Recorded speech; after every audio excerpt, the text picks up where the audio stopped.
பரமானந்தம் என்றுமே இருக்கும். அதை தான் இன்று உருமாற்ற விழாவில் ஆண்டவர் நமக்கு சொல்லுகிறார். உருமாற்றத்தில் என்ன நடக்கிறது? தபோர் மலையில் இயேசு 3 சீடர்களை அழைத்து சென்று அவருடைய கடவுள் வடிவை, மகிமையான தோற்றத்தை காட்டுகிறார். சூரியனை போல அவருடைய முகம் ஒளி வீசுகிறது. விண்ணகமே அங்கு இருக்கிறது. இதை கண்ட சீடர்கள் எல்லாம் மயங்கி அச்சமுற்றார்கள் என்று வாசம் வருகிறது. அஞ்சி போனார்கள். அதுவரை அவர் மனிதனாக இருக்கிற இயேசுவைத்தான் பார்த்தார்கள். அங்கே கடவுள் அவர் உருவில காட்சி கொடுப்பதை பார்த்தவுடன் அச்சப்பட்டு அவர்கள் மயங்கி விழுந்து விட்டார்கள் என்று கூட இருக்கிறது. எழுந்தவர்கள் என்ன சொல்லுகிறார்கள்? ஆண்டவரே, கீழே போனால் ரொம்ப கஷ்டமாக இருக்கு, நான் இப்படியே இருக்கலாம் ஆண்டவரே, உங்களை பார்த்தே. பேதுரு சொல்கிறார், நான் வேணா உங்கள் 3 பேருக்கு 3 கூடாரம் அமைச்சு நாங்கள் வேணா வெளியே படுத்துக்கிறோம், ஆனால் இதை பார்த்துக்கிட்டே இருக்கணும், இங்கேயே இருந்தால் நல்லா இருக்கு, ஒரு கவலையும் இல்லாமல் இருக்கலாம். ஆனால் ஆண்டவர் அவர்களுக்கு சொல்லுகிறார், அவர் தந்தை சொல்லுகிறார், இவரே நான் பார்த்த மகன், இவரில் நான் பூரிப்படைகிறேன், இவர் சொல்வதை கேளுங்கள், அப்படித்தான் செய்யுங்கள் என்ற ஒரு கட்டளை வருகிறது. ஆண்டவர் அவர்களை அந்த மலையிலிருந்து இறக்கி கொண்டு வந்து யாரிடம் சொல்லாதீர்கள் என்று சொல்லுகிறார். ஏன் சொல்லுகிறார்? இதை போல நீங்கள் உங்கள் வாழ்வு விண்ணகமாக அப்படியே அவர்கள் உருமாறி அங்கு இறைவன் இருப்பது போல நீங்களும் உருவாரமாக மாற வேண்டுமா? நீங்களும் உருவாகும். அன்னை உருமாறினாள், நாமும் உருமாற முடியும்.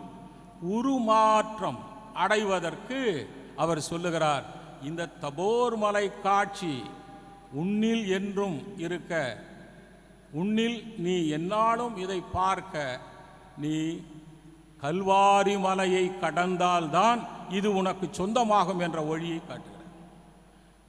இயேசுவே கல்வாரி மலையை கடந்துதான் உயிர்த்து அந்த விண்ணகத்தில் அவர் ஏறி சென்றார். ஆகவே கல்வாரி மலையை கடக்காமல் தபோர் மலையினுடைய உன்னத காட்சி, உன்னத வாழ்வு நமக்கு இல்லை என்று தான் சொல்லுகிறார். என்ன சொல்லுகிறார்?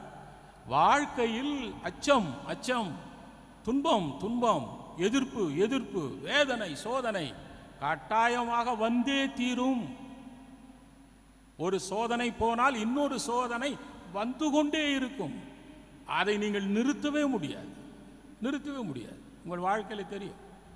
ஆகவே இதையெல்லாம் அவர் சொல்லுகிறது என்ன என்று சொன்னால், இந்த துன்பங்கள் வருகிற போது தபோர் மலையின் காட்சியை முன்னால் வைத்து இந்த கல்வாரி மலையினுடைய துன்ப வாழ்க்கையில் வருவதை நீங்கள் கடந்து செல்லுகிற போது உங்களுக்கு எப்பொழுதும் ஆனந்தம், அந்த விண்ணக வாழ்வு இந்த மண்ணகத்தில் பிறக்கும் என்று அவர் சொல்லுகிறார். நமக்கு கூட இருக்கிறது இந்த திருப்பலி, இந்த மேடை, பீடம். இந்த பீடம்தான் தபோர் மலை, மவுண்டன். இந்த மலைக்கு அடையாளமாக தான் கொஞ்சம் தூக்கி வைக்கிறாங்க, தெரியுங்களா? இல்லைன்னா கீழே உட்காந்து வைக்கலாம். மலை கல்வாரி மலையின் அடையாளம், தபோர் மலையின் அடையாளம். இந்த மலையின் மீது தான் எல்லாம் நடக்கிறது. இந்த மலையின் மீது ஆண்டவர் அவருடைய பாடுகளும் இறப்பும் உயிர்ப்பும் ஒவ்வொரு திருப்பலியிலும் நடக்கிறது. அதை நாம் உணர்ந்திருக்கிறோமா? இன்னொன்று தபோர் மலை என்று சொன்னேன். இந்த தபோர் மலையில் அந்த காட்சி ஒவ்வொரு திருப்பலியிலும் தினந்தோறும் வருகிறது.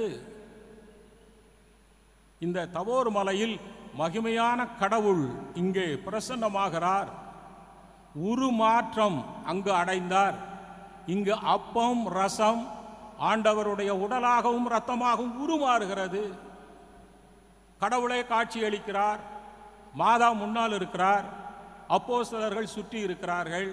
வான தூதர்கள் தூயவர், தூயவர், தூயவர் என்று பாடுகிறார்கள். அதற்கு பதிலாக நம்ம பாடுறோம். அந்த காட்சியை கண்ட பின்னால் தான் அந்த திருப்பலியிலேயே வருகிறது. அதை இன்னும் நம்ம எல்லாம் கண்டு மன நிறைவு அடைவதற்காக இவர் வழியாக இவரோடு ஆட்சி செய்கிறது, ஆமேன் ஆமேன் என்று பாடுகிறோம். ஆகவே இந்த திருப்பலி ஒவ்வொரு நாளும் நடக்கிற போது இங்கே ஒரு மாற்றம். இது தபோர் மலை. இந்த காட்சியை காணுகிறோமா?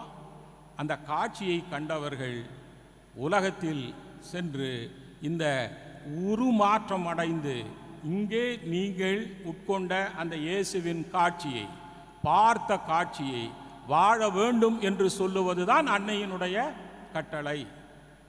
என் அன்பார்ந்த மகன் இவரே, இவருக்கு நீங்கள் செவிசாயுங்கள். அன்னை சொல்லுவது என்ன? அவர் சொல்லுவதையெல்லாம் செய்யுங்கள். கானாவூரில் நடந்த அற்புதங்களைப் போல உங்களுக்கு அற்புதம் நடக்கும் என்று சொல்லுவார். அன்னை மரியாளே இந்த உருமாற்றம் படிப்படியாக மக்களுக்கு உருமாற்றம் அடைந்துதான் அவருடைய வரங்களை வாரி தருகிறார்.